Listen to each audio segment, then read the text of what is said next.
നീരും തോനും കയറി വള്ളം കയറുമ്പോൾ രക്ഷപ്പെടുത്താൻ പോകുന്ന വയസ്സിലാണ് കേട്ടോ. നമ്മുടെ വള്ളമാണ് ഓടിപ്പോണേ.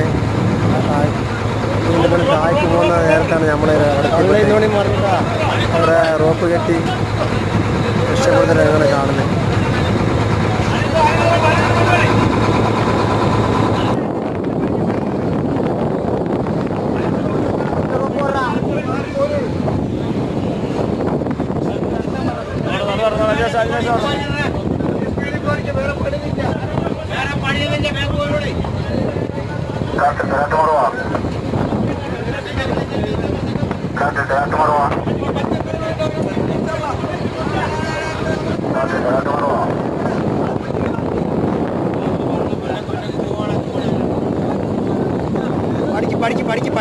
പഠിക്ക്